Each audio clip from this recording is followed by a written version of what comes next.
I mean, don't misunderstand me. At the point at which we started Roddham Twiss, Cyril Smith was literally allegedly all over it. Yeah. The name Cyril Smith wasn't news. Wasn't news to anybody. It was expected. Yeah. We anticipated that he may be seen. Yeah. And again, if I may say to you, I didn't speak to Bob Glenn about any of this at the time, but I had close, ongoing squad relationships with Dick Griffin and Pete Lamb, who were if I can put it this way, the most frustrated officers, because they were the ones that had done all the work. Yeah.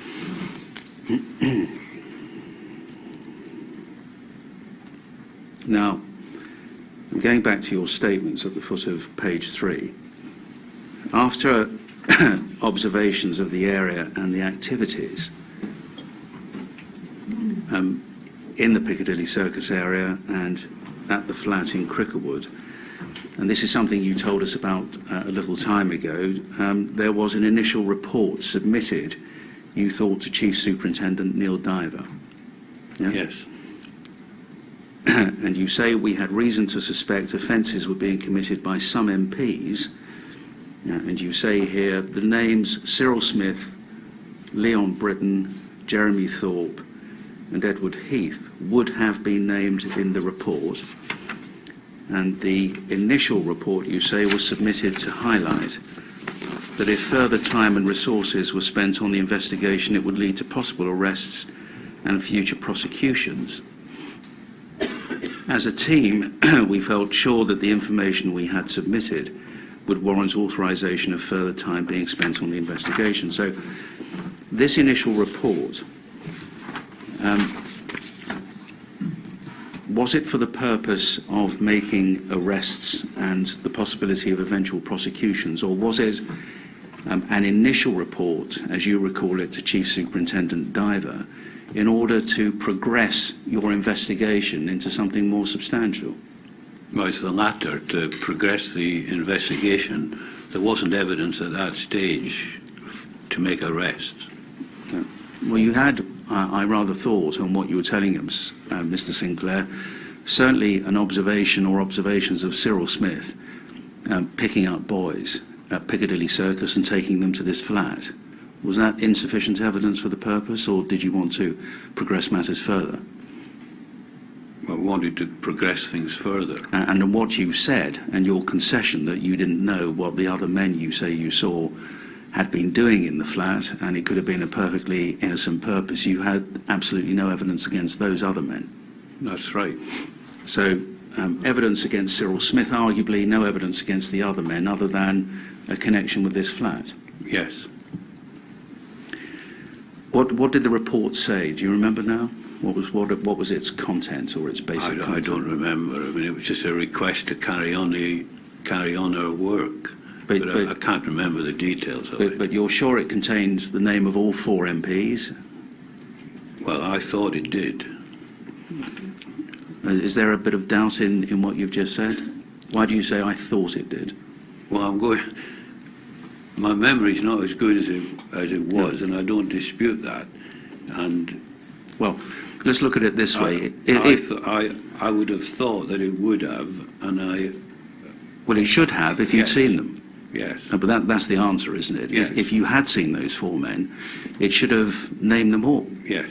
As having links with this flat in Cricklewood Broadway, which required you and your officers to embark on a further, wider-ranging investigation. That's right. Yeah. Who authored this report, Mr. Sinclair?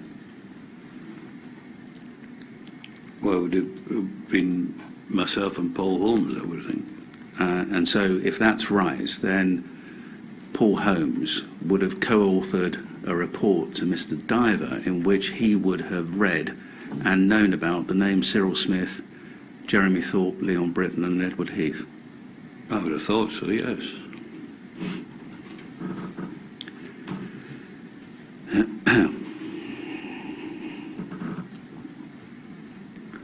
And Mr. Diver's response when it was submitted to him? He took us off that inquiry. As far as I can remember, he he didn't want us chasing MPs, and he said it wasn't in the public interest, or words to that effect. Now, there's no doubt in your mind this was a report in writing. It was submitted, you think, by you, written by you and Mr. Holmes, but what, submitted by you to Mr. Diver? As far as I remember, yes. And how did his response come back to you? Was it verbal or in writing? Verbal. How quickly, how soon after you'd submitted the report? I think it was at the time. So what, are you saying you went into his office with the report? Governor, I've got a report for you. I want to extend this investigation. He said, not on my Nelly, or how did it work? Well, I mean, I can't actually remember the details of how it worked, but I would imagine I'd have gone in there and given him this report, Yeah. and he'd have come back either straight away, I think it was pretty quickly, and said, no, I don't want you doing it, or... Did you argue about it? Well, I was taken aback. I remember being taken aback about it because we thought we were doing a good a job that was going to be a good public service, as it were, and we were taken away from that and asked to look at a brothel In Hanover Square? Yes. But my question was, did you argue to his verbal response that, in effect, he was shutting down your operation for the reasons you gave? Well, we as far as I remember, I tried to, but there was to no avail.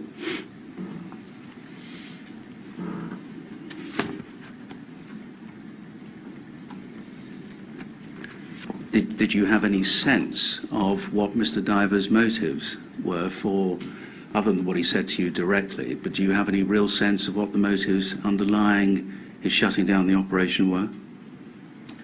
Well, it would only be my personal opinion. Well, let's hear it.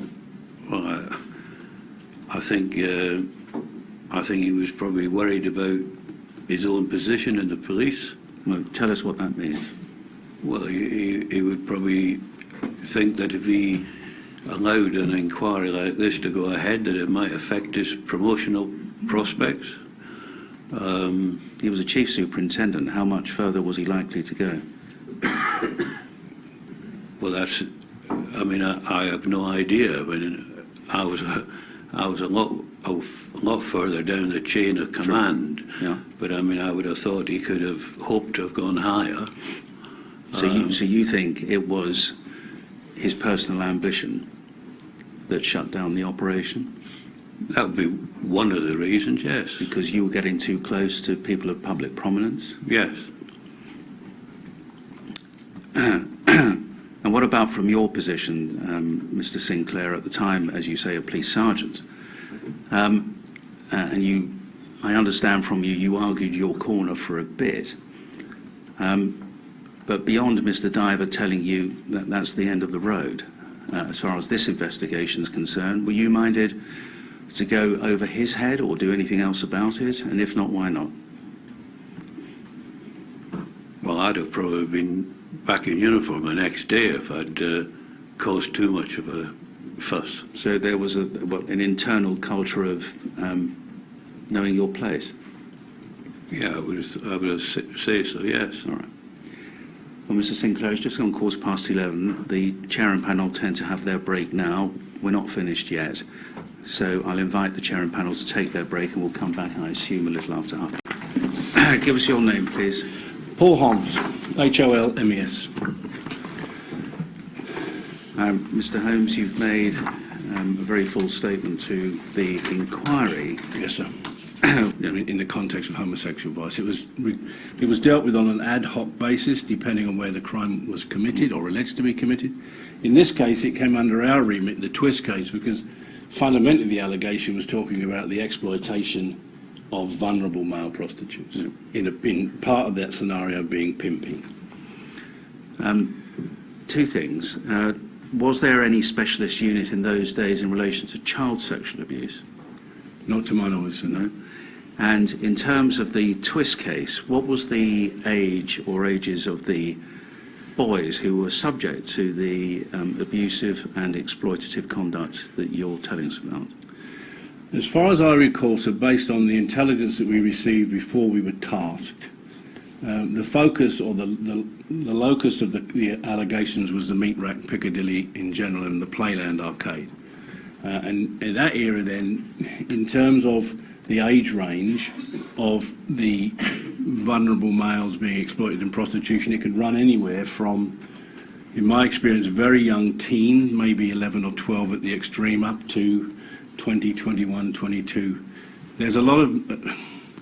the term rent boy is not strictly accurate in its context, to be honest. No, we recognise that, and you have something to say about it in your statement. So it was, as you recall it now, as young as 11 or thereabouts. Yeah, not in relation.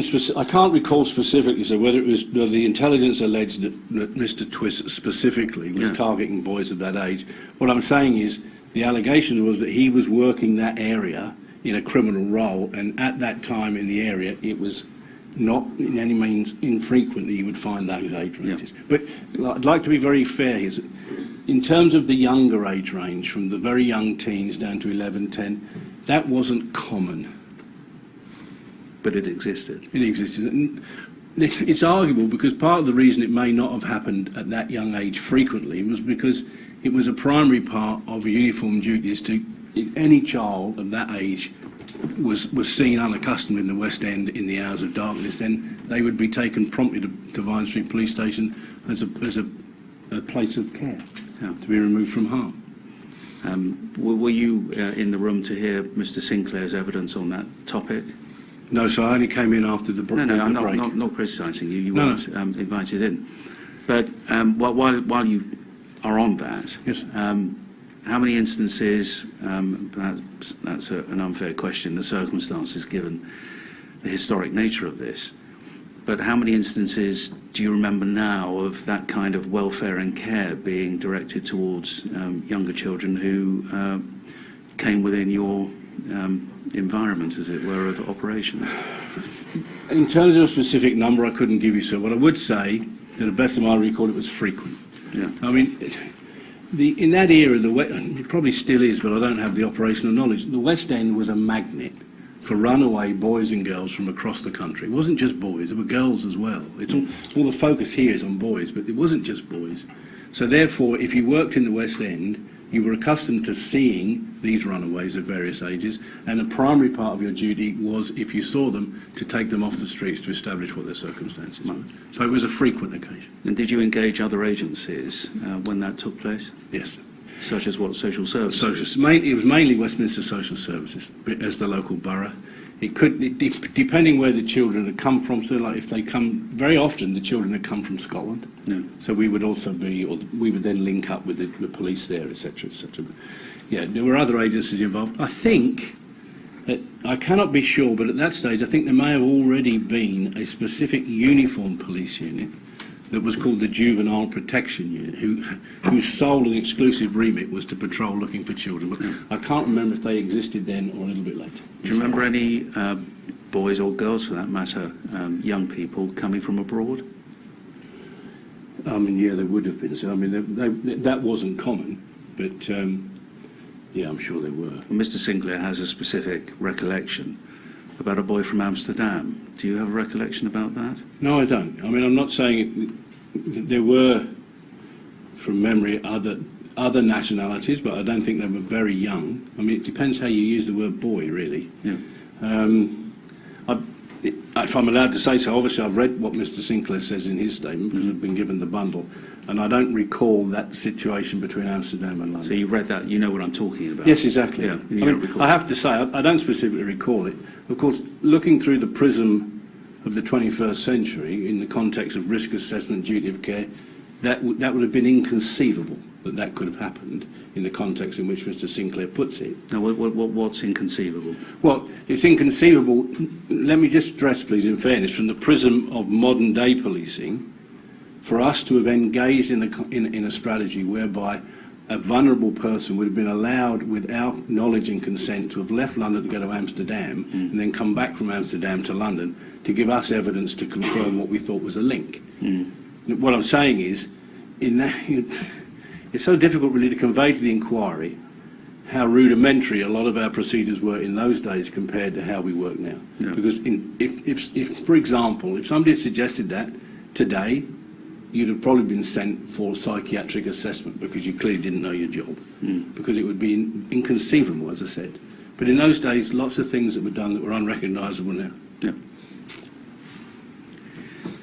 One of the things, helpfully, you deal with in your statement, paragraph 9, is your knowledge about the Playland arcade investigation. Yes, sir. Were you actually involved in that? I wasn't involved in the evidence gathering. From memory, I think I was involved together with a large number of other officers on what was known as the arrest day, because it was a very, very major operation, as I recall. So I had, if you will, peripheral involvement with it, as far as I remember. Probably more in a more detailed way. In terms of when we came on to look at Mr. Twiss in 1978, if you will, the common thread was that one of the team was a Constable Maurice Mayland. Yeah. And Maurice Mayland was one of the principal investigators of the Playland, we called it Playland 2 because there'd been an earlier one. Yes. He was one of the principal investigators of Playland 2. So in effect, he was the link between the two cases. And was there any link between Playland 2 and the operations that you and Mr. Sinclair were embarking on in the late 70s?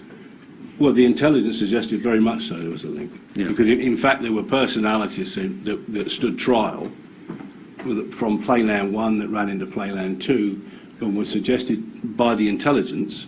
I want to be very careful and make the difference between intelligence and evidence. Sure. The intelligence strongly suggested from reliable sources that had carried on into the Twiss investigation. Yeah. Client base included men from the higher echelons of society who were believed to operate in some form of network. That's correct. Now, pausing there, what did you mean by the higher echelons of society? I've got a great deal of nervousness as to what the correct terminology should be here. I mean, to be frank and with respect, the whole thing is based here upon an inquiry into a cover-up by Westminster, suggesting that if a cover-up took place, and I suggest it did, then it was all based around the Palace of Westminster. And my experience is it was wider than that, but it depends what label you give it. I used to give it the label of either higher echelon or establishment, because there were other figures, significant figures involved both by form of conviction and intelligence that, as far as I was aware, had no political careers whatsoever. They weren't involved in the Palace of Westminster as such. So if we're talking higher echelons of society, I don't know if it makes it any more accurate. I'm talking about establishment figures. It's aristocratic families, senior, long-established families. It wasn't all just politicos. So not limited to those associated with Westminster, but it was wider than that, is what you're saying. Absolutely, as was proved by Playland 2. And you say that these higher echelon clients couldn't afford to risk being seen in the company of rent boys in Piccadilly Circus, especially following the 1975 conviction of Charles Hornby, who's one of the individuals I'm sure you're referring to as a member of the higher echelons of society. That's right. As a result of the second Playland arcade prosecution. Mm-hmm. And then going to the top of page 3, you say, as was shown to be the case, forgive me, in the Playland arcade investigation, and was confirmed by your own observations as a patrolling officer, a number of men not drawn from the higher echelons of society played the role of procurers. So these were middlemen, known to you colloquially as hooks. That's right. Was that your own word, or it was a word parlance used in the unit? It was parlance generally used by us and by the people and the protagonists in the business. And their job was to identify, procure, and then supply the boys to these better connected clients. Yeah, but the significance, if I may say, the significance of the convictions of Charlie Hornby was up until the Playland 2 convictions.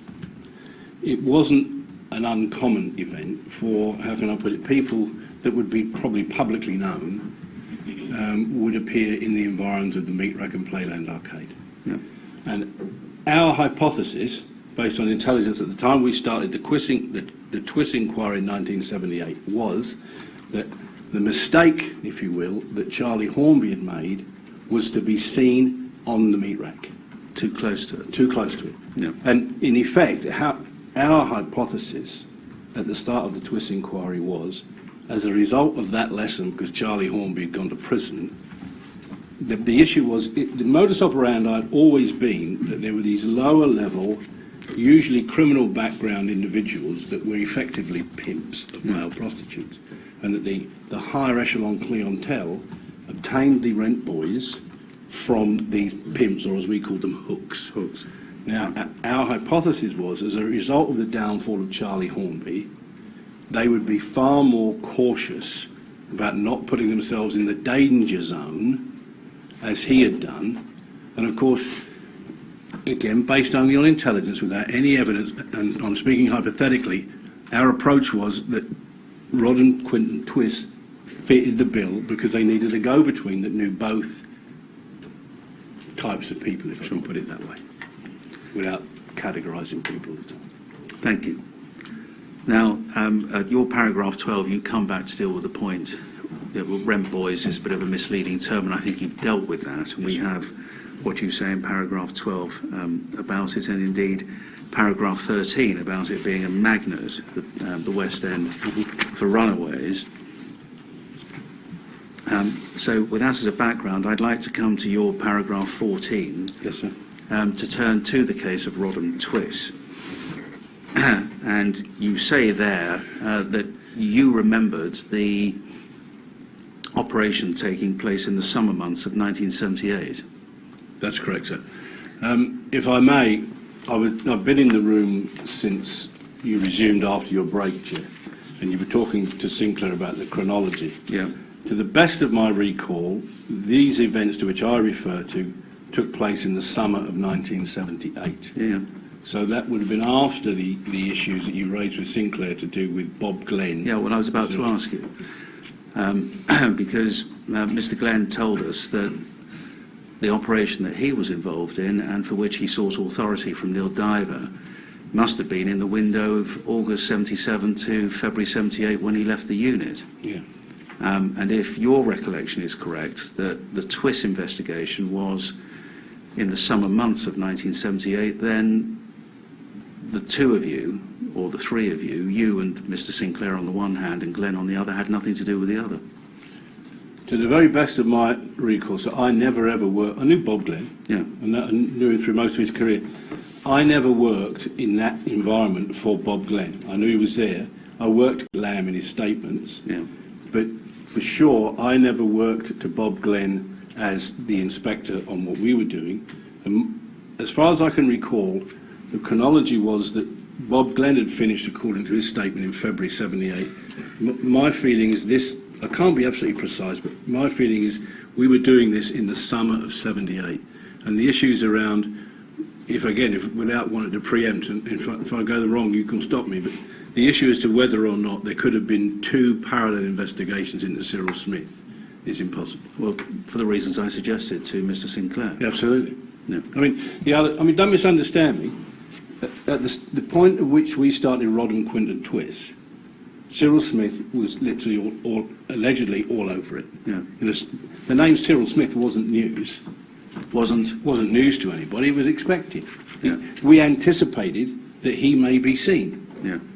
And again, if I may say to you, I didn't speak to Bob Glenn about any of this at the time, but I had close ongoing squad relationships with Dick Griffin and Pete Lamb, who were if I can put it this way, the most frustrated officers, because they were the ones that had done all the work. Yeah. And had been stopped. So, can we be clear? Are you saying, Mr. Holmes, that you actually knew about what Bob Glenn was telling us about yesterday, that you knew that either Griffin or Lamb had been the sergeants working on an investigation, a covert inquiry into Cyril Smith, which had been shut down by Neil Diver? You knew that at the time? Yeah. You did? I mean, it wasn't just the Bob Glenn operations. I mean, we knew, well, I've got to be careful with my language here. Well, you don't have to be that careful, Mr. Holmes. The Playland arcade operation had a massive aftermath to it. And the idea that this didn't exist, as far as we were concerned, was no longer the issue. The issue, the proposal that, whether you call it higher echelon people, establishment Westminster, were involved in exploiting vulnerable prostitutes on the meat rack, as far as we were concerned, was a given. It wasn't whether it existed, it was a given. The issue was the extent to which it was networked, how high it went, and how on earth could you prove it. Yeah. That was the issue, not the issue whether it existed. We had it from Playland, we had it from the Johnny Go Home documentary that immediately followed Playland. It wasn't news.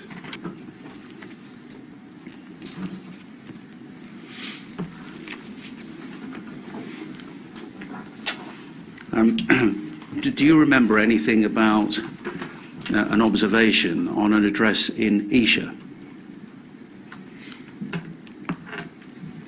I'd forgotten all about it. I did read it in Paul Holmes' statement, and I vaguely remember following a car there. Yeah. Which was thought to be an address associated with a minor royal. That's Is that correct. All right.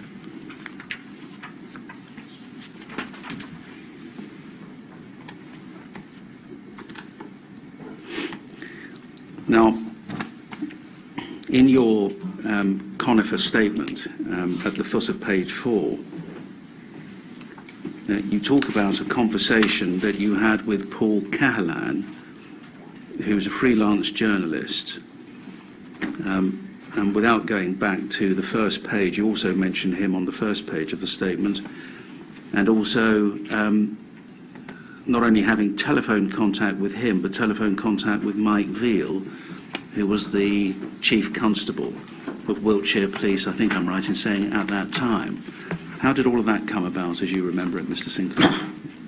Well, I got a cold call from a man who said he was Paul Callahan, and I asked who he was, and he said he was a freelance reporter, and he said he was friendly with Mike Veal, who was the Chief Constable of Wiltshire, and he was trying to get information out of me, Callahan was, about the activities were going on in the West End at the time I was working there. And I said that if he was so friendly with Mike Veal, he should get him to contact me, and I didn't want to speak to him because he was obviously a reporter. And so what happened? Well, in no time, the Chief Constable of Wiltshire phoned me. Whenabouts did these conversations take place, as you remember them? Which year? Well, it's not that long ago. I mean, it's in recent times. 2017? Something like that. It wasn't long ago, anyway.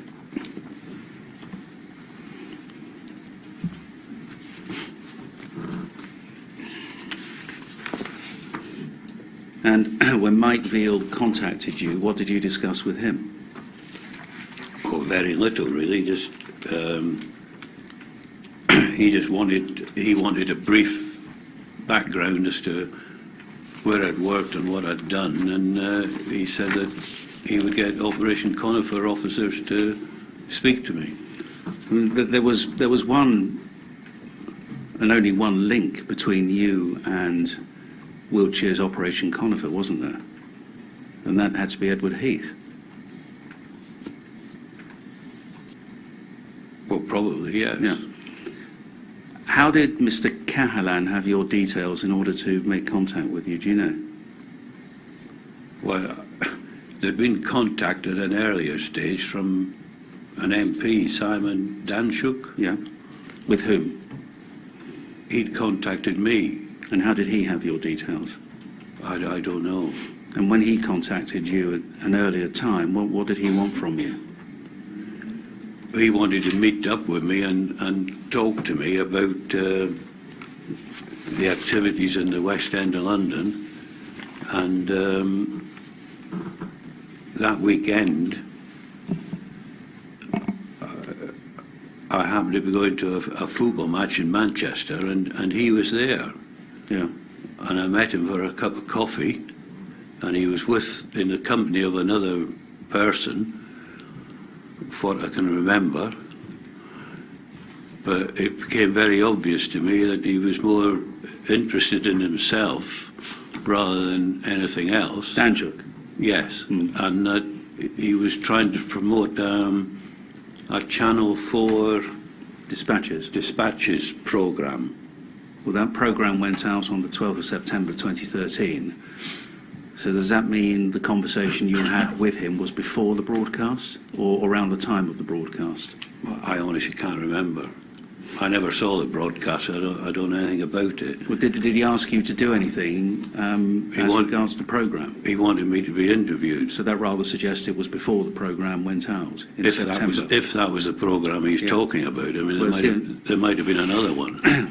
And the only link between Danchuk and you would be Cyril Smith, presumably. Presumably. Because not only was he instrumental in the dispatches programme, but he wrote a book called Smile for the Camera about Cyril Smith. I'd never read that.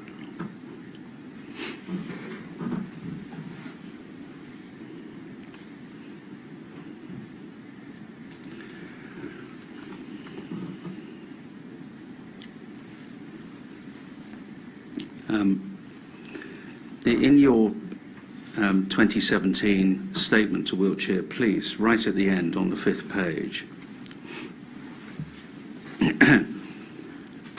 you say, I've tried to contact Wiltshire Police on 2 occasions. On the first, many years ago, I had no response, and I assumed that no one was interested in the information I had. In more recent times, I contacted Wiltshire Police, and again I had no response. On this second occasion, I was motivated to call because I felt sorry for Mr. Veal and the negative press he was receiving into his investigation. And you add, I know that the current investigation is on the right track. Now, this paragraph and what you're saying in the statement presumably has nothing to do with the contacts with Wiltshire Police and Paul Cahalan, or for that matter, Simon Danchuk, that you've been telling us about. No. So this was a long time before. Yes. How long before? Have you any idea? I've got no idea. And what was the point in you contacting Wiltshire Police? What was your intention? Well, I felt there were things that were known in the Metropolitan Police that might have been of assistance to them, and that they were doing an inquiry that perhaps a lot of work had already been done in the same area, and I wasn't sure that it had all been tied up. What did you want to say to them? What would have been the substance of the information you'd have given? Because I don't think you got through on either occasion, you say. No, So, I don't think that there was any basic meaty substance, as it were. I just felt that there were things in the Met that the Met knew about that might have been of assistance to them. But the fact is you didn't get through. Did you leave a message or Yes, there was an answer phone. on the inquiry hotline? Yes. And nobody got back to you? No. Did you tell them did you identify yourself on the Yes. on the phone? Yes. As a former Metropolitan Police sergeant working on the club's office who had something useful to say about what? I can't remember what I actually said, but I did leave a message. Did you say you've got information about Edward Heath? I can't remember. Well, there'd be no point and no interest by Wiltshire unless you had, presumably. Well, perhaps I did, but I honestly, I've got no recollection. And so you make a phone call on the first occasion, nothing happens. And then you make a second phone call. How long after the first, do you think? Oh, it's a long time. And leaving a message again a second time? Yeah. And nobody gets back to you a second time? And you leave it there? Yes. You didn't follow it up? No. Did you consider that you might report what you knew and what you have told us about to anybody else over those years? You told us quite a while ago when you started your evidence that you were talking, as I understood you, about the names you've mentioned. Did you say to members of your family? No, no. I've never discussed it with my family. But you did say something home. about discussing it outside. With my partner. Your partner, all right. But, so you have discussed these things. Well, were these matters of concern to you over these years, that none of this had been bottomed out? You'd had an operation, as far as you're concerned, into Cyril Smith and other men of public prominence, which was shut down. Did that concern you for all of these years? Yes, I think it's worried me. And apart from your attempts to contact Wiltshire, but that's because of the negative press Mike Veal was receiving, and you thought you had information that might be of assistance, presumably, did you not think perhaps you might report it to one of the independent bodies that regulate police? No. Because? I never thought anything would come of it or happen about it. But if you didn't... And I thought that there was already an inquiry going on in Wiltshire that might be interested. Unless somebody's interested in something, nothing ever seems to happen. But if you didn't try, you wouldn't know. That's correct.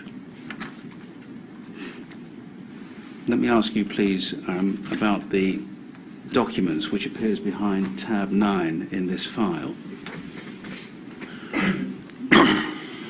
And we can put it up on the screen, please. INQ 004078.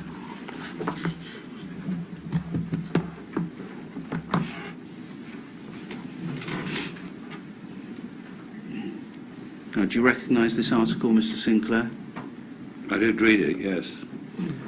It's not quite the question I asked. I'm sure you have read it because it's in your file, but do you recognise the article in the sense of your information was instrumental in its being written? I didn't know that. Well, are you saying that before this file was handed to you that you've never seen this article before? No, I said I'd read it in the paper. Well, that's what I'm trying to establish. Yes. So that we're not at cross purposes. You know about this article, and you knew about it at the time? Yes. Right, okay. And let's just have a look at what it says. Pervert, son of a former black rod, this is the headline, was quizzed by police investigating the Westminster child sex abuse claims over his late father, Sir Frank Twiss' connection to a prolific paedophile MP. And then 3 bullet points. 2 retired policemen revealed they were banned from investigating Twiss. The Mail on Sunday tracked down Twiss to a dingy flat in West London. He said he'd given up, quote, spanking boys, and bragged of his access to Parliament. And I don't want to go through all of it because it's a lengthy article, but can we go to the next page, please? And at the top, we read, and I ought to have said that the article's date is May, 12th of May and 13th of May, when it was updated 28. So you were taking a far more sophisticated approach to the investigation in the sense of it exists. Basically, how do you prevent these boys being exploited? How do we apprehend the people who are using it and continuing this exploitation, and how do we bring this to trial effectively? Yeah, I mean, I don't know if it's as sophisticated, so, but the approach that we took was that it was unlikely that any of the victims would speak to us officially. I mean, let's be perfectly clear here. In the era in which we're talking about, victims alleging any form of sexual exploitation, irrespective of whether or not they worked in the sex industry, the police's approach was completely opposite what it is now. It was always sceptical. And again, let's be frank, sex workers in those days, male or female, were treated by the vast majority of police officers of the country over as second-class citizens. And what's more, if they ever did cross the line and become witnesses, the whole of the criminal justice system treated them as second-class witnesses. So, I had one of the problems that how could you sit and ethically say to a witness, listen, make a statement, this will be okay, knowing full well that when they got to court it was going to be anything but okay, and they would be traumatised by the giving evidence as much probably as by the assault itself. And on the second page at the top, the news came as 2 retired policemen told the Mail on Sunday they were banned from investigating Twiss in the late 1970s after Liberal MP Sir Cyril Smith, a prolific child sex abuser, was allegedly seen taking a rent boy to Twiss's London home. And the article is written by Paul Cahalan together with Simon Waters. So Paul Cahalan is a chap who you had spoken to. He was a person who'd phoned you and you said, I want to speak to Mike Veal, and that's how that came about. Yes. Right. How did this article come about? I've got no idea. This Callahan bloke plagued the life out of me for quite a while. He did what? Plagued, did you Yes. say? He was always phoning me up, trying to find things out, and in the end I blocked his calls. Can you explain then, under the headline as we just saw it, the first bullet point, 2 retired policemen revealed they were banned from investigating Twiss. Did you speak to Paul Cahalan and tell him your story? I've never told him my story. So I have spoken to him. you have spoken to him, but you've not. I said he plagued the life out of me. No, you did. But what I'm trying to understand is whether you were one of the sources for this article. That's what I'm trying to understand. Did you ever give him any quotes or tell him your story, sit down with him or Simon Waters to give them this article? I've never sat down with him. I've never met the man. I don't know what he looks like. Right. But I have spoken to him because, I say, he was always continually phoning me up. But did you ever give him an account? That's what I'm trying to understand. I've never given him a story. All right. Well, can we just read then the top of the second page? The news came, just to remind ourselves, I've read it once, but just to put it in context, the news came as 2 retired policemen, well, you're one of them, and I suspect Paul Holmes is the other, told the Mail on Sunday. Now, when the article says that 2 retired policemen, you're not named, but I suggest it's you and Mr. Holmes, told the Mail on Sunday. Did you tell the Mail on Sunday? I never told the Mail on Sunday. The only person I've ever spoken to who's connected with this article is Paul Callahan, and I've never sat down and told him a story. He could have put 2 and 2 together and made 6 out of it, or whatever. But I've never sat down and spilt the beans, as it were. So you never told the Mail on Sunday anything about the information you've given us this morning? That's what you're telling us? Paul Callahan phoned me up and asked me about incidents. Yeah. And that was when I got him to put me in touch with Sure. Mike Veal, and I think that he's put 2 and 2 together. He also, I mean, he not only had my name, he had Paul Holmes's name as well. Sure. And I think Simon Dansack's probably fed him quite a bit of information. Right. But what I'm really trying to drill down to, Mr. Sinclair, is so that we're absolutely clear that you did not give the account or anything like it to Paul Cahalan when you did speak to him on the phone that you've given to us today. I did not give him that account, but I'm not trying to deny that I've ever spoken to him. I'm saying all along that I have spoken with him on numerous occasions. Yeah, but I've never sat down and given him a story. Right. I think he's put a story together. Right.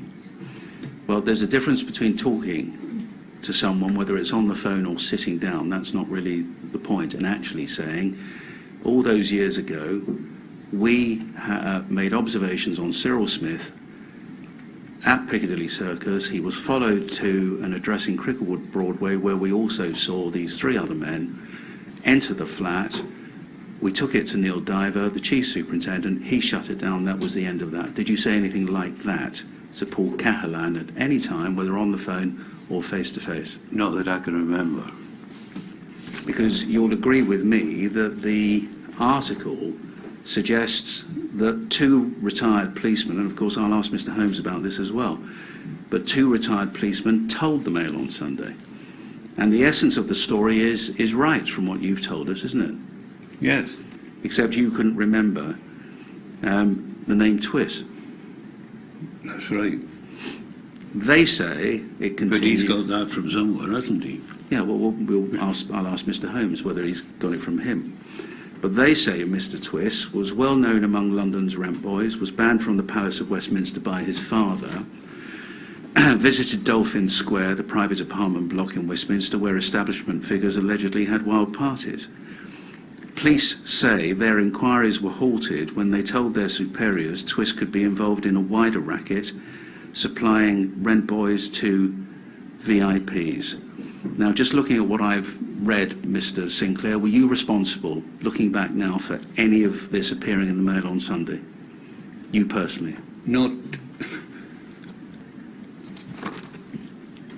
Nothing... I don't know how I can say it again. I've never sat and told a story, but there's bits of it that have obviously been picked up. Yeah, but the answer's no then. Yeah. Absolutely. Well, let's go to the foot of page 3.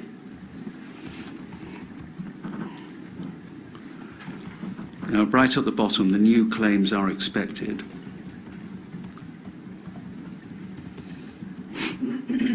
The new claims are expected to be considered by Alexis J., head of this inquiry, who's reaffirmed her determination to find out if claims of a Westminster paedophile ring were covered up.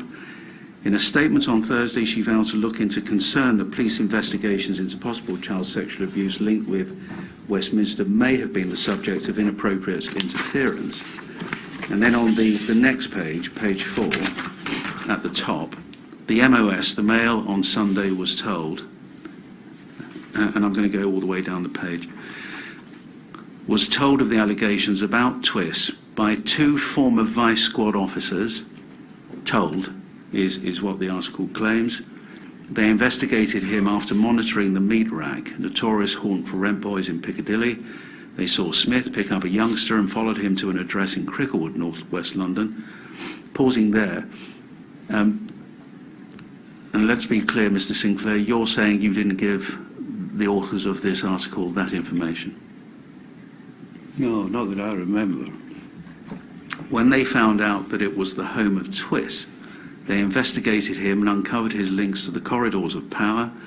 When they told their superiors, the investigation was abruptly scrapped. And again, question, were you responsible for any part of that passage in this article?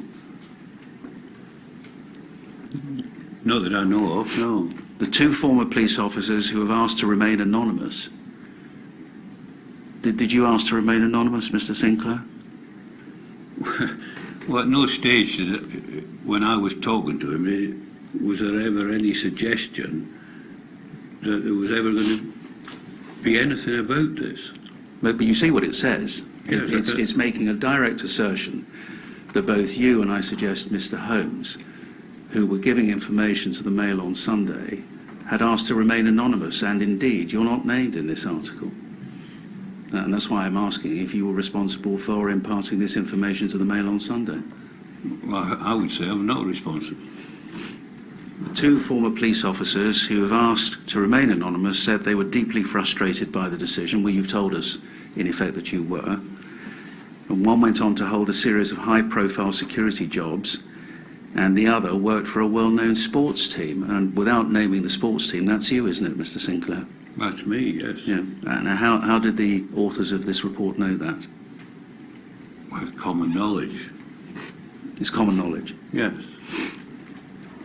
And one of them recalled, and this is quoted, "We went to the police station in Belgravia and found a file that said Twiss had been banned from his by his father from entering the Palace of Westminster. He also went to Dolphin Square late at night. We thought he could be procuring boys for bigger figures from pimps at the meat rack. Well-to-do people would not want to be seen somewhere like that. We also followed him to the meat rack. Our superiors called it off. We assumed it was to protect VIPs. And that's all quoted. Did that come from you or from Mr. Holmes? Well, it's not from me.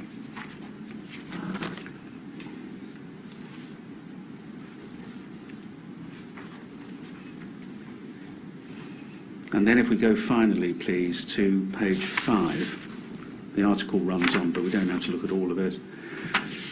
Page 5, there have been persistent claims, second paragraph and the third. Persistent claims that meat rack inquiries were blocked to protect VIPs. In 2016, former Chief Inspector Howard Groves, and we heard from him yesterday, said police were warned not to investigate establishment figures. And Norman Tebbers, a cabinet minister in the 80s, has said there may well have been a cover-up to protect the system. And it's this I want to ask you about. With their permission, this newspaper passed details of the 2 officers to Wiltshire Police which carried out Operation Conifer into claims about Sir Edward Heath. Officers interviewed both men. Was it with your permission that Mr. Cahalan passed your name on to Mike Veal? You told us it was your insistence, but you wanted to speak to Mr. Veal rather than Cahalan, and that's why Mike Veal phoned you. That's right. But the claim here is that, at least by implication, that it was the newspaper that got hold of you, that you'd had a chat, given them at least some of this information, and it was with your permission that Wiltshire Police, that your details were passed on to Wiltshire Police for them to talk to you. No, You see the difference? Yeah, that's not right. It's not right. No.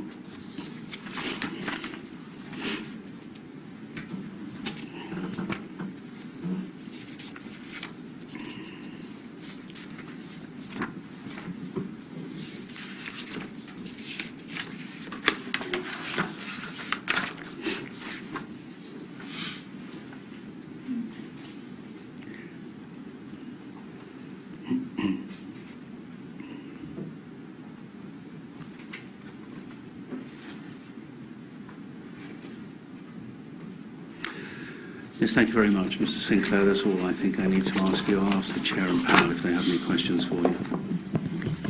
Ms. Sharplin. Thank you. The evidence that you've given us today in relation to the observations on the Cricklewood flat and the people you saw go into it was potentially dynamite. You must have realised that at the time. I wondered if it was the subject of gossip amongst your friends or discussions, perhaps more relevantly, amongst your colleagues in the team as to why it wasn't being taken forward by the authorities at the time? I think, well, at the time it was. Everybody was very disappointed that we weren't allowed to carry on our investigation and observations. And how many in the team were there at the time? As far as I can remember, 4, 5 or 6 of us, but So- I can't be exact. So 4, 5 or 6 of you would have had access to the information that not only had these people entered the property in Cricklewood, but also that the further investigation had been stopped, as it were. Yes. Thank you. Thank you. There are no further questions.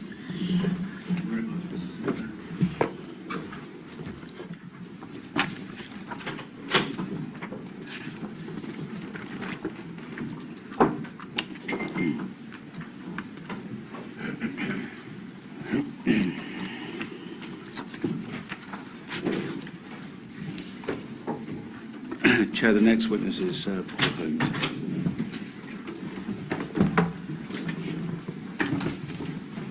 Good morning. Yes, please. Just repeat after me. I swear by Almighty God I swear by Almighty God that the evidence I shall give that the evidence that I shall give shall be the truth, shall be the truth, the whole truth, the whole truth, and nothing but. and nothing but the truth. So the sophistication, if that is what you could label it, was the approach was to proactively gain sufficient evidence through surveillance and other means to prove the basic criminality, and then in the aftermath of the arrest, hope that you could then convince enough victims to say, look, now you can talk about this, we will support you. In Playland 2, it worked effectively. And that would have been the strategy that would have been applied in relation to Twiss. So let's look, please, then, Mr. Holmes, at that investigation. In paragraph 14, Yes, sir. you remembered in the summer months of 78 being a constable and working in partnership with sergeants as he was Malcolm Smith. That's right. Sinclair's. Forgive me, Sinclair. And you were directed to investigate Twiss. That's right. And you say based on his intelligence profile that had Yeah. been developed by the intelligence unit. Yeah. Again, the labels sound quite posh and sophisticated. It was a much more rudimentary sort of thing. Not like we have today, but No. completely different. But setup. effectively, it was the same thing. It just Yeah. wasn't as so well engineered and controlled, really. And this is what you knew, paragraph 15, that the profile included a physical description of him, that Twiss was an active homosexual and was well known within London's homosexual community. Yep. He originated from a well-established family, that his father, a retired admiral, was at the time Black Rod at Palace of Westminster. He was an active and convicted fraudster, you knew that, and had been recently under investigation concerning a major fraud concerning the purchase and trade of bulk quantities of raw coffee from Brazil. That's correct. And I'm just taking this from your statement, Mr. Holmes, that notwithstanding the intelligence stating he was a convicted fraudster, there was no record relating to him within the National Criminal Records Office, no CRO information on him. And we'll come back to that in a moment. I wish I could be more precise, but we had a range of supervisors. Well, let's have a look at some of the investigations you made on this inquiry, and picking it up from your paragraph 17, which is the CRO checks that you did on Twiss, and tell us about that. Well, first point, so we were starting from a mindset that we would need to proceed as cautiously as possible, covertly as possible, because of the risk of cover-up, because obviously from conversations with Maurice Malin and others, that was a risk that we expected. One of the very first things that you do as part of an investigation is on the names that you have is you search what was called the Criminal Record Office. Yeah, CRO check. CRO check. So it was all paper system, it wasn't computerised. Our information was that Twiss was a convicted fraudster, which should have meant identification by fingerprints. He would be in the Criminal Record Office database, and he wasn't, which didn't make any sense because the intelligence was highly rated. When you say highly rated, you mean, just explain what you mean by that. What I mean was, so the intelligence, I don't remember specifically, I think the informant worked for Maurice Malin. Maurice Malin at that stage was probably the most well-informed officer in relation to criminality around the homosexual vice world in London as a result of his work on Playland 2. Can I also, Chair, just point out, and it's something I wanted to raise later because I know from your evidential proposal, Mr. Altman, you wanted to talk about my views in relation to Conifer. And one of the things I wanted to raise with the inquiry in Conifer is that all three, D.C. Cairns, D.I. Walker and Mr. Kirby, all make reference to registered informant. Well, no such things existed in those days. You know, an informant was a loose arrangement between officers. In the same way journalists would never betray a source, that was the way it was done by police officers. And senior officers wouldn't ask an officer who the informant was. So they weren't registered as such, but a number of informants were giving information to Maurice Malin as a result of their trust in him as a consequence of his work with the victim witnesses in the Playland 2 inquiry. So the information came from a source that had been tested and was highly regarded. rated. Yeah. Right. So you go to the CRO, nothing to be found. Nothing at all. And so the next stop was to check what you call the relevant collator's card indices. Yeah. And explain those in a sentence or two, Mr. Holmes. It's basically the divisional, for each police division, intelligence office. And usually they can be far more informative than the Criminal Record Office. But I couldn't find one for Twiss at West End Central. I couldn't find a record for him at Vine Street. And I couldn't find one for him at Harleston, which covered Cricklewood Broad. So nothing on the CRO. Nothing. Nothing on the collator's cards. Yeah. And so in a final effort to explore why there was, it seemed to you, no records in relation to Twiss, what did you do? Well, it was a bit of a long shot, but the other part of the information we had was the status of his father. So I knew that there was an intelligence indices, I think at Rochester Road Police Station, that covered the Palace of Westminster because they were responsible for the policing. And I knew there was a separate intelligence indices there. So we went there and I searched it and I found a card relating to Twiss. And what was it that was special about this card? What was its content? It was simply, the margin was highlighted in red, which I hadn't seen before. So let's just imagine this is a paper Yes, it's card? a piece of card like that. Which would go in a box, a card index type thing. And it had a red margin. A red margin that I'd never seen before, and there was no part of the system that indicated red margins as some kind of categorisation or classification. And I don't remember the exact text, but the text referred to his father, and that his father had issued instructions, because obviously part of his role was security and the policing of the palace, was that Roddham Twiss was prohibited from entering the precincts of Westminster, and that if he was seen, he was to be detained on site. Right. And didn't say why. Did you surmise what the reasons underlying that prohibition might be? Well, if I'm allowed to give it a surmise, so my surmise was, one, that if the information was right, what he was doing in terms of homosexual vice, then his father wouldn't want him there. And secondly, of course, if he was an active convicted fraudster working at high sophisticated international frauds, then that might also be one of the reasons why he wasn't allowed in. Obviously, my thoughts were originally the first option.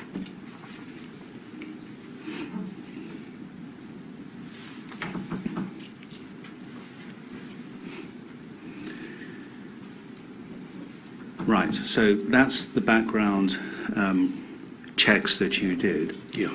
And that's what you found. Up to this point, did you find anything to indicate that he had any conviction several years before, in 1967, for any sexual offences? No. I didn't find that out until last year. And in what circumstances did you find that out last year? The journalist you were talking to, Sinclair, about Cahalan, told me in a phone call. And did that surprise To you? my embarrassment. Embarrassment because? Surprise and embarrassment. Why But embarrassment? I had never established that Twiss had got convictions in 1967 in Hampshire for sexual abuse of a number of boys, aged 11. My embarrassment and surprise was that I had assiduously searched every database at the time we looked at him, and when Cahalan told me that, it basically reinforced my original suspicions, because that conviction should have meant that his fingerprints were in the CRO record, and they should have hit on him the minute I said the name Roddham Twiss. And I was told on 2 or 3 separate occasions, because I did it again and again because I couldn't understand it, was that there was no such record. Have you actually seen the record for yourself, the 1967 record, or is it something simply Mr. Cahalan told you about? I've not seen the files, that's for sure. After Cahalan had told me about it, I Googled it, and there, sure enough, it's there. Yeah. So what I couldn't find out in 1978 is on Google. No. The fact you Hence weren't, the embarrassment. as are most things, but the fact you weren't able to discover that in 1978, so and which is what, 11 years after the conviction. Yeah. What does that suggest to you? Well, it suggests to me that he'd been cleansed from the system. Right. And who would have the power to cleanse him from the system? You'd need to be a very, very, very senior police officer. Had you ever come across that sort of thing before, or any other time that somebody's record had been sanitised? I have, but not in this context of homosexual vice.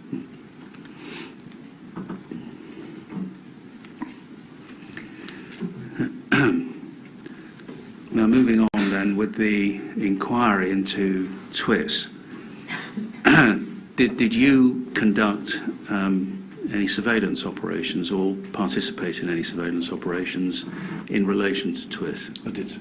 With? Sinclair, Yeah. Morris Malin, And I also believe Constable David Aitchison, commonly known as Willie Aitchison, the Scotsman. Aitchison, and those were two names that Mr. Sinclair mentioned to us in the course of his evidence. Yeah, there may have been others. So it was, in those days with the club's office, it was very fluid. Depending on the scale of the operation, different officers would be attached to it. Usually, 2 officers, a sergeant and a constable, will give an overall carriage of the case. Yeah. And then depending on its scale of complexity or whatever, other officers could be attached to it. So it was a fairly fluid thing. Yeah. And surveillance operations then, as compared to surveillance operations now, completely different kettle of fish? Yeah. Club's office really was very much a Cinderella unit, so the idea that we could have accessed the highly sophisticated surveillance operations that might be used by the flying squad or in those days the terrorist squad was just not conceivable. So we did the surveillance on a very ad hoc basis, usually using officers' own cars. Yeah. And in relation to Twiss, what do you remember about the surveillance operations that were set up then? Well, as far as I was concerned, so for the period that we were allowed to develop the operation, what I saw on a day-to-day basis was confirming the initial intelligence, which is what you always want to see. Right, well, let's just think about what you're telling us. First of all, what was the nature of the surveillance operation? How did it operate? It sort of operated in a number of phases. So we had surveillance in the Cricklewood Broadway area, surveillance on the loosely termed Meat Rack West End area, and then obviously, as possible, mobile surveillance to follow Twiss, depending on what his movements were. Right. And what was the nature of the surveillance on the Cricklewood Broadway flat? Just static observation. It wasn't from an off-street premises. It was done from cars. So there wasn't an observation post? Yeah. And certainly I never sat on any observation post. I only did it from a car. Right. By yourself or with someone else? Usually with Sinclair. And would there be a logist? Would you log, as one has often seen surveillance officers do? Yeah. And who would be the logist? If we were working together, so I would be the logist and Sinclair would be the driver. Yeah. Logs in those days were not as they are now. It was all kept in what was known as the Metropolitan Police Book 40. Yep. A red book. It was a bound book, about that thick. It wasn't like it is now. Try to identify them afterwards. I don't specifically recall in this case. So usually we would give everybody some kind of a letter or a code, whatever it might be, A1, whatever, and then the actual identities would be kept separately that were related to those codes. Yeah, quite. So that if anybody got both documents together, they couldn't work out who was who. Yeah, that's the plan. And you recall in your paragraph 21 that the surveillance on Twiss lasted for a period of about 2 to 3 weeks. I think so. So I apologise. I can't be precise on the chronology. It was certainly more than a week. Yeah. I think it was 2 or 3 weeks. And as far as I was concerned, because these are not fast operations, they take a lot of building, it was going according to plan and it was going well. Right. And do we understand it was just the two of you paired up together, or were other officers involved in the observations? I worked predominantly with Mr. Sinclair because he was my sergeant and I was what was called his number one. But as he mentioned, we had Willie Aitchison and Morris. Yeah. We played different roles at different times. I can't be precise as to where I may have been on any given day, but we had a variety of roles within the overall operation. What was it that led you to the Cricklewood Broadway flat? The intelligence. And not a follow of anyone in particular?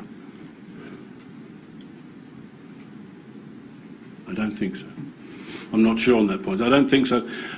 Certainly, from memory, the intelligence said he lived above a shop in Cricklewood Broadway. Yeah. And this is what, Mr. Malin's informant? That's where the intelligence came from? I don't know precisely if it was Mr. Malin's informant, sir, because he wouldn't have told me, obviously, but the informant was rated as reliable. Yeah. My assumption was that this had come through an informant run by Morris, because he had so many informants. And what you say in 21, followed by a series of bullet points, is that nonetheless during this period our observations did confirm the following points, although I can't recall all the precise details: that he was utilising a flat above a shop premises in Cricklewood Broadway, and we saw him enter and leave the address on a number of occasions. That's Twiss. Correct. And then he was also seen in the company of another individual who we're not naming at that address. Correct.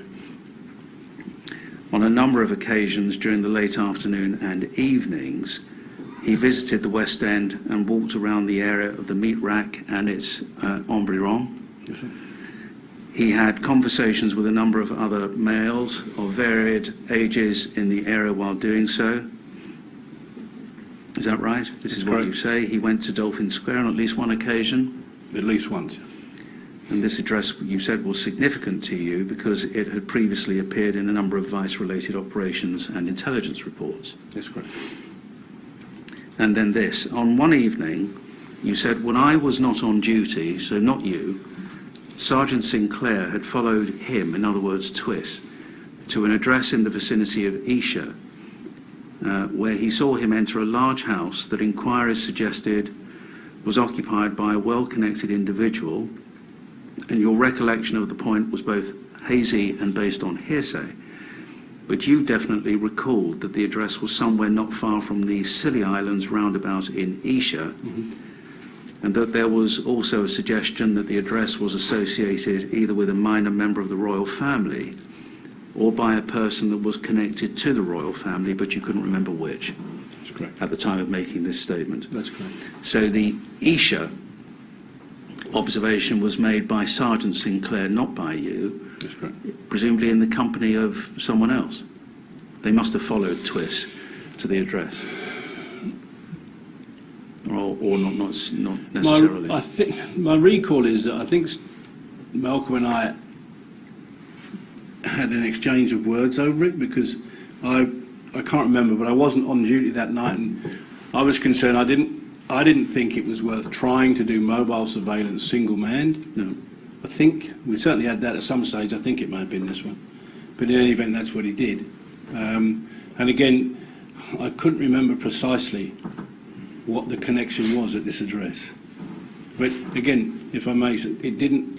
That was the kind of thing we expected to find because it had been found in the Hornby case. It wasn't. No. It wasn't. Ooh, it was just simply here we go. If I can put it so crudely, here we go again. Yeah. Of importance to this inquiry, Mr. Holmes, in the subsequent paragraphs you talk about what became of that information or what you tried to do with it. So right. can we look at what you had to say, please? Yes, sir. You said you recalled that Sergeant Sinclair and you discussed whether you should report this fact to your supervisors during your regular updates of progress. And you were of the view that we should make no mention of it until our operation had developed stronger evidence. What was it that you were discussing should or should not be reported up to your supervisors? Connections to whether you want to call it the establishment, higher echelons of society. What, the whole investigation or just the Esher observation? Well, principally the Esher thing. Yeah, that was principally it. Yeah. And Twiss, presumably? Yeah. And the links between the two? Yes. And in your 23, you say, as far as I was concerned, our surveillance had sufficiently corroborated the initial intelligence to justify not only continuing the investigation, but to enlarging it with extra resources. Yes. And you were concerned that if you reported the events in Esher, so that appears to have been the focus, at such an early stage of the investigation without rock-solid evidence to support it, you ran the risk of the operation being terminated by your supervisors because of their concerns of the potential ramifications of developing the case further. That's right. So, in a nutshell, what are you saying there? What was the worry? My worry was that and let me be absolutely frank here, what I was suggesting was, in essence, if you were a senior officer in the Metropolitan Police, was improper. Yeah. Because I was suggesting that we did not disclose everything we knew to our supervisors. Because? And because my concern was that if we told them that, then exactly what had been alleged to have happened post-Playland 2, and in relation to the earlier Cyril Smith thing, would happen again. In other words, it would be shut down. Yeah. If we look at your paragraph 24, because Sergeant Sinclair was your immediate supervisor and it was his decision, as it was his right, as you seem to indicate, to report what had happened, and what you say is around 2 to 3 days later, he and you were instructed to close down the investigation, and you were both reassigned to another vice-related investigation in respect of female prostitution. Was that the Hanover Square matter that he was talking to us about? That's right. As you recall it? I can't be precise of whether it was. I think it was only a matter of days, so I don't know exactly how many. But the risks that we discussed eventuated very soon after the information being given about the potential connections. And then we were, well, as far as I was aware, what I was told, we were going to be reallocated to another inquiry, which as far as I was concerned was, and because it was allegedly more important, and as far as I was concerned it was ludicrous. It was such a ludicrous suggestion that it was risible and insulting, because what we were redirected to was a West End nightclub, a hostess club, where there were no suggestions whatsoever that there were any children being exploited therein. It was one of a number of clubs in the West End that have been there since before the war. Some of the adult female prostitutes who worked as hostesses were undoubtedly under some degree of exploitation, and there was exploitation by the management as they were subsequently convicted. But in comparison with what we were looking at in terms of the exploitation of acutely vulnerable people, it was laughable to turn around and try and convince us as though we were idiots that this Dolly's nightclub in Hanover Street merited our attention more than this. I just thought it was insulting. And an excuse. Oh, totally. In other words, you were being paid to do a job, and so a job had to be found for you, presumably. Yeah, I mean,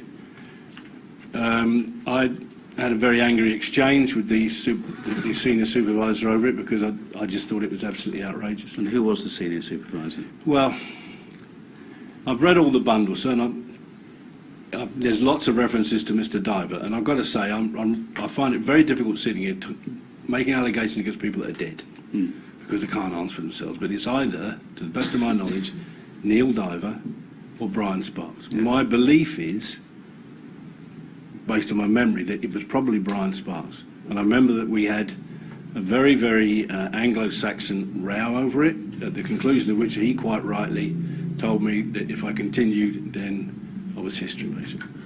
And I couldn't afford to be history because I had a young family and a mortgage. But I still failed. Yeah. Because you deal in the next paragraphs, because you were asked the question, who was it who shut it down? And you spoke about Brian Sparks as the chief superintendent. You spoke about a superintendent, Eddie Jones. That's where that name comes from. And you say that you were sure that Brian Sparks was there at the time because you specifically recalled that shortly after you were reassigned to this female vice-related inquiry. That's right.